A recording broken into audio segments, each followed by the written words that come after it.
আপনারা দেখছেন SR24x7 news. PM এর হাত ধরে উদ্বোধন হলো, এটা আমাদের বিশাল পাওনা। কারণ মুখ্যমন্ত্রীর অনুপ্রেরণাতেই আমি পুজোর বাজারে নেমেছি। উনি যেমন গ্লোবালি বাঙালির কালচারের মধ্যে বেস্ট ফেস্টিভ দুর্গাপুজোকে সারা বিশ্বে প্রমোট করছেন, সেটা দেখেই আমি 3-4 বছর হলো পুজোর বাজারে নেমেছি।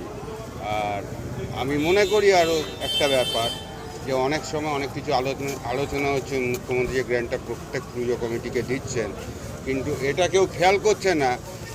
এত বড় ইন্ডাস্ট্রি পৃথিবীর কোনো ফেস্টিভ্যালে হয় বলে আমার জানা নেই। আমার প্যান্ডেলেই 5 থেকে 6 মাস ধরে মোর দ্যান 60 to 70 হেডস কাজ করছে, তারা সারা বছরের রোজগারটা করে নিয়ে। মন্ত্রী, আমাদের মুখ্যমন্ত্রী খুব দূরদর্শী বলেই এই পদক্ষেপ নিয়েছেন। এটা তার জন্য আমার অন্তরের অন্তঃস্থল থেকে ওনাকে আমি শ্রদ্ধা জানাই।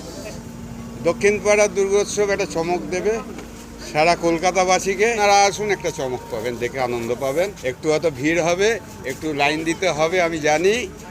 যা পাসের ডিমান্ড আমি দেখছি, আমি পাস বুঝতে পারি। 15 বছর 16 বছর বয়স থেকে ছাত্র রাজনীতি থেকে আমার উত্থান, সেই জন্য কলকাতাবাসীকে একটা চমক দেবে। কিন্তু মানুষ শীর্ষে কিনা আমি বলতে পারবো না, কিন্তু মানুষের একটা জিনিস আমি মনে করি, প্রাইজের থেকেও বড় ব্যাপার হচ্ছে মানুষের প্রতিক্রিয়াকে কিন্তু নিয়ন্ত্রণ করা যায় না। লাস্ট ইয়ার আমার বাড়ি যেতে হয়েছে সকাল 8টা, তখনও হাজার হাজার মানুষ। সেটাই আমার যে 6 মাস ধরে পড়ে থাকি, কোনো কিছুর সাথে কম্প্রোমাইজ করি না, ওই প্রাইসটাই আমার কাছে সবচেয়ে বড় প্রাইস।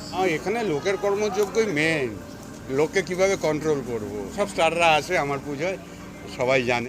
ইউজুয়ালি দুর্গাপুজোর সময় খুব একটা বাইরে যাই না, তার একটা কারণ আছে, সেটা রাজীবদা জানে, রাজীবদাকে বলেছিলাম। কিন্তু আজকে এখানে আসার প্রধান কারণ এই মানুষটি, রাজীবদা। এবং সেটা কারণ হলো, সেটাও একটা অদ্ভুতভাবে রাজীবদার সাথে আলাপ করে দিয়েছিল দর্শনা, এবং একটি গান, আপনাদের এই পুজোর গান, যেটা আমার জন্য খুব স্পেশাল। সেটা কারণ এই গানটি আমি প্রথমবার ডিরেক্ট করেছি, সুযোগ করে দিয়েছে রাজীব দাই দুর্গোৎসব কমিটির কথায়।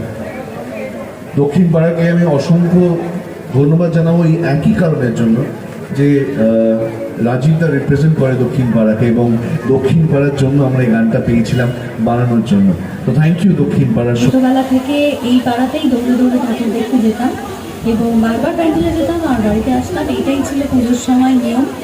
আর এখনের পুজো গত 3 বছর ধরে এত আলো, এত সুন্দরভাবে, এত মানুষের ভিড়, একটা অন্য প্রাণ, একটা অন্য ভালোবাসার জায়গা। তবে আমি দেবরাজ তো নিশ্চয়ই সবটাই বলে দিয়েছে, কস্তুরী রাজীবদার কথা বলার অপেক্ষা রাখে না। আমি ধন্যবাদ এবং কৃতজ্ঞতা জানাবো তাদেরকে, যাদের বাড়ির কাছে এই পুজো অনুষ্ঠানটা হচ্ছে। তাদের অক্লান্ত সহযোগিতা না থাকলে এই পুজোকে এই জায়গায় নিয়ে যাওয়া সম্ভব হতো না। যাদের বাড়ির রাস্তার সামনে দিয়ে এই পুজো মণ্ডপ তৈরি হয়েছে, যাদের প্রায় 3-4 মাস ধরে এই পুজো চলছে, তাদের ওই মাঠের সামনে যারা থাকেন, তাদের অনেক রকম অসুবিধায় পড়তে হয়, কিন্তু আপনাদের সহযোগিতার জন্যই এত বড় পুজো করা সম্ভব হচ্ছে। আপনাদের সকলকে ধন্যবাদ। আন্তরিকতার সঙ্গে যিনি এই গোটা পুজোটায় অত্যন্ত মন দিয়ে দিন রাত জেগে করে, তার নাম রাজীব চৌধুরী। আমার অনেক শুভেচ্ছা রাজীবদা এবং এই ক্লাবের প্রত্যেককে, যারা অত্যন্ত আন্তরিকতার সঙ্গে এই পুজোটা মন দিয়ে করছে। সাথে এই পৌরসভার চেয়ারপারসন, অত্যন্ত দক্ষ একটা অঙ্গ। অপরদিকে একটা সামাজিক কাজের মধ্য দিয়ে আজকে আমাদের এই পুজো শুরু হতে চলেছে। একটি অ্যাম্বুলেন্স 26 নম্বর ওয়ার্ডের জন্য পৌর প্রতিনিধি তথা দক্ষিণনন্দন পৌরসভার চেয়ারপারসন হিসাবে ফ্রি অ্যাম্বুলেন্স পরিষেবা 26 নম্বর ওয়ার্ডের জন্য তিনি শুরু করতে চলেছেন। আমার অনেক শুভেচ্ছা তার প্রতি। আপনাদের পাড়ার মেয়ে বিধায়ক সঙ্গীত শিল্পী এবং অবশ্যই আমার স্ত্রী অদিতি মুন্সি এখানে উপস্থিত আছেন।